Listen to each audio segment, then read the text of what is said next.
他看过一个大多数人都不会真正靠近的世界。He has this feeling of a mentor, and I find out he shot his father. 7 bullets.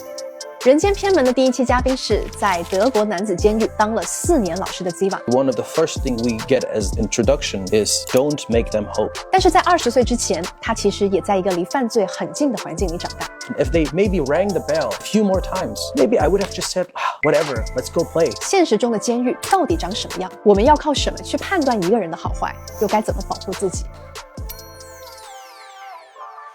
？We have a tradition in our interview, so I will always prepare a gift for my guest. Oh. And the gift that I picked for you is actually a very classic dictionary that we all Chinese kids grow up with. Because I know that you are a language teacher and you have been studying Chinese and even Shanghainese recently. Right, that's lovely. I hope you like it. Yeah. Was there anything that really surprised you on your first day at work? There was one story that really surprised me. I just got there and we're in this church hall. Some of them wearing normal clothes, some of them wearing the prisoner clothes, correctional officers. And this guy comes up to me. It's a very charming, good-looking guy, cleaner than the others. And he has this feeling of more of a mentor than inmate or anything. Even more senior than Yeah, you. exactly. He's giving me some advice. He makes references to literature. He speaks 4 languages. There's a lot of things I can connect with him. Yeah. And then the correctional officer comes and says, okay, it's time to go up to the cells. And he goes with them. I'm going up to my boss. Where is he going? And she said, what do you mean? She said, he's the inmate, and then told me his crime. He shot his father. 7 bullets. Oh, wow.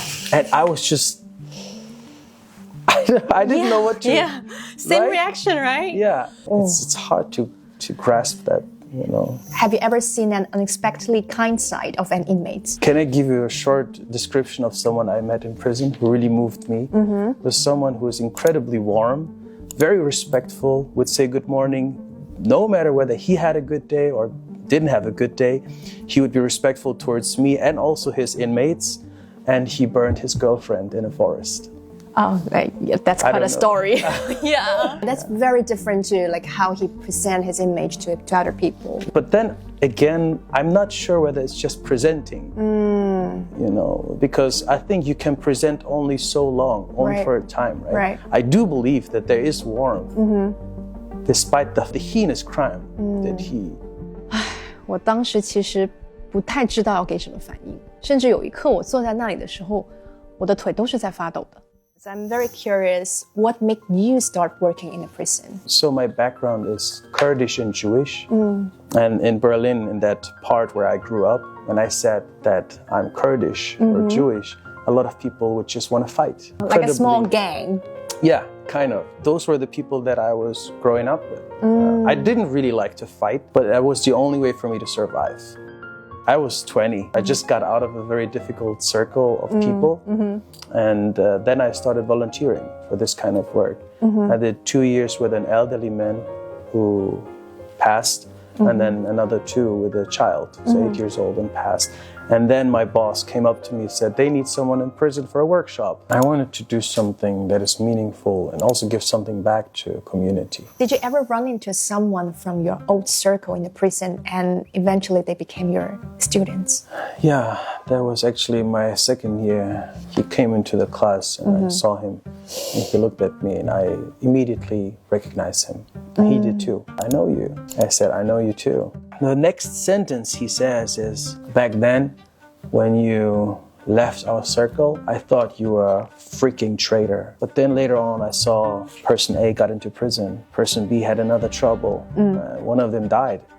And then I thought, maybe Siobhan saw something that I didn't see. And then I wished you would have taken me with you. I was just telling him I was, 20 years old? I barely got myself out of this. I had only my family. I didn't meet anyone for 8 months. You were very determined to leave that circle then. And one thing that last time you mentioned that really stayed with me was that you said sometimes it's not about ability, it's just pure luck that you're outside of prison. I have to attribute that to my parents. You earlier said, oh, you were very determined or disciplined. I really don't think it was just me and my skill. I was 20 years old, I didn't know what to do. If they maybe rang the bell a few more times, maybe I would have just said, whatever, let's go play, you know. But I was just lucky that none of that happened. Can you walk me through what a normal working day is like in a prison? Well, you wake up in the morning, you go to the prison, and you have to hand in everything. You have to hand in your phone because you cannot go in with your phone. If you have any pens on you, you can't take it in. Oh, not even a pen? No, anything that is sharp because it could be potentially used as a weapon. And then you go to the school unit in prison. You wait for the inmates to come. The guards, correctional officers bring them in. And then you start your lessons. There's a break where they can go smoke. We start to do 2 to 3 hours of projects. They're more like, you tell us your story, and then we try to put it in an art form, be a movie or song, and then we make an exhibition. 听他在讲工作环境的时候，其实跟我想象中的监狱很不一样，所以我很好奇，到底住在里面是一种怎样的感觉？结果 Ze 跟我说，他真的试过，他在监狱里住过整整2晚。It's one of these experiences that if you don't feel it on your skin, you don't really know. That was probably one of the worst things I've done. And you can't do anything. You just wait for it. Honestly, I did some sports because I thought, let me try to be constructive, right? But you get tired and bored very easily. Then you lay in bed and you sleep a bit. You wake up and then your whole rhythm is ruined. It doesn't feel like you're at home and you don't know what to do, so you're just scrolling your phone. You're just like feeling so heavy and you have no motivation. And I just imagined if I have to do this for years, I don't know what it would do with me mentally. It already sounds very depressing, just listening to this. It's incredibly depressing. I brought some pictures. I can show you some of them. This is like one of the inmates trying to show his story through this. He cut all of this. He drew it. They were allowed to wear their own clothes. Only for this occasion to humanize them. That sounds very warm, actually. For some of them, it was a painful thing. They didn't want to do that. They wanted to stay in their prisoner clothes, but because they felt like if you got so used to this reality, and some of them had another 7 years, he will not wear any of these clothes for a long time. It was a very rare thing. For him to wear something like that, he felt like it's a lie. And they hate that the most. What they hate the most is if someone is acting in a certain way. If something is just an act, that's what they despise the most. When you say acting, what does it mean? If anyone is trying to beautify or decorate the reality. For example, even that school project, exhibitions, they would always wonder, why the heck are we doing this? I'm just doing this because if I don't do it, I'll have to stay in my cell. Get rid of the boredom. Yeah. Definitely not what I would imagine for a prisoner. Because from the movie, what we always see is that the meaningful part for the inmates would be they're able to learn to study. When they're out of the prison, they can restart their career in a better way. So that's actually not for the majority, would you say? It's really hard to imagine such a far day in the future. If I go out, my girlfriend left me. My family's not talking to me anymore. None of my friends thinks that I'm someone they should hang around with. The only people who still respect me as a human is my cellmate and some of the other friends I met in here.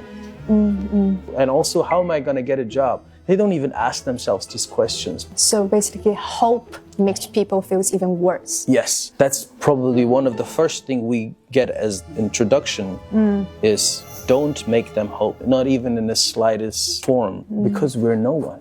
That sounds pretty cruel. And in general, what kind of thing would be the real meaning for them? Cigarettes, that's the stimulation, right? Immediate thing.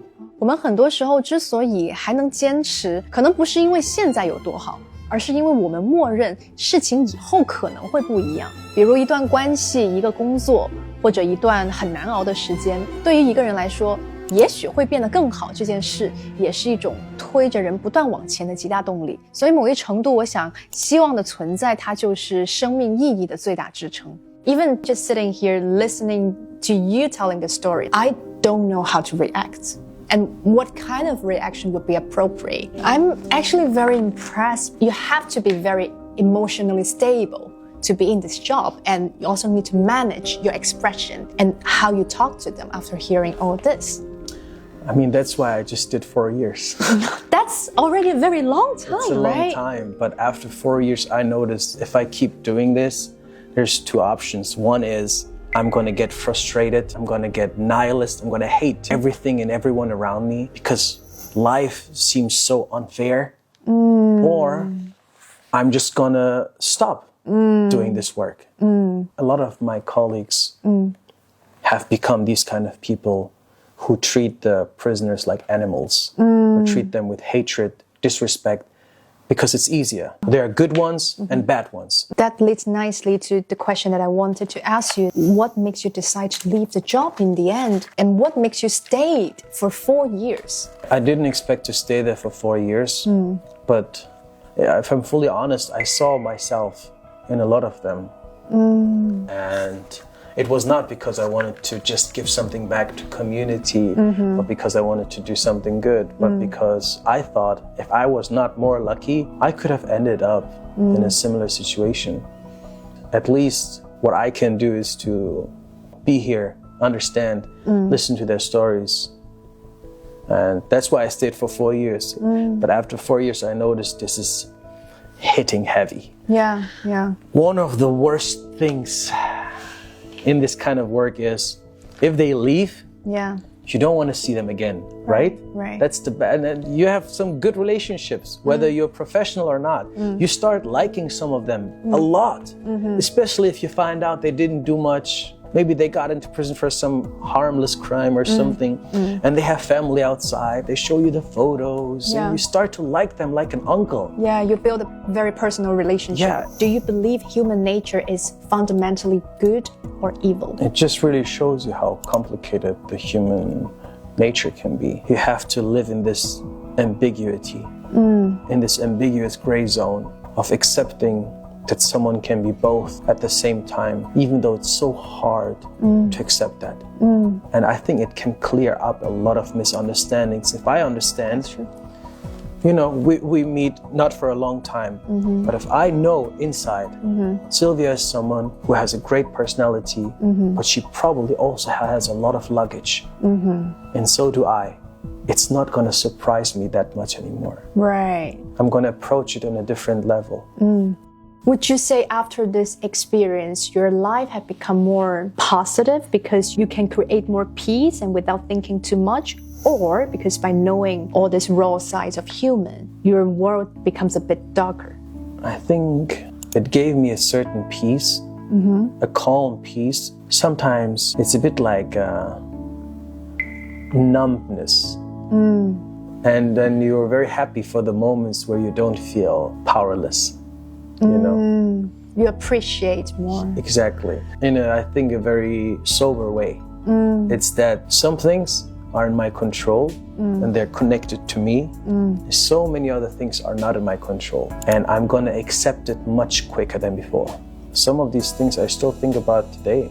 Some of their stories, I take them with me. They shaped me too.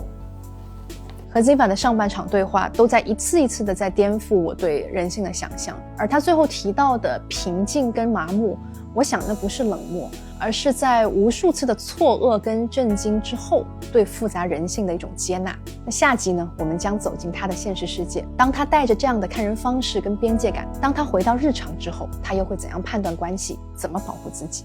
They love to put oil in the fire. When you think that's funny, I know I'm already stuck in there. What qualities do you value most when making friends now? Is you never know what could trigger them.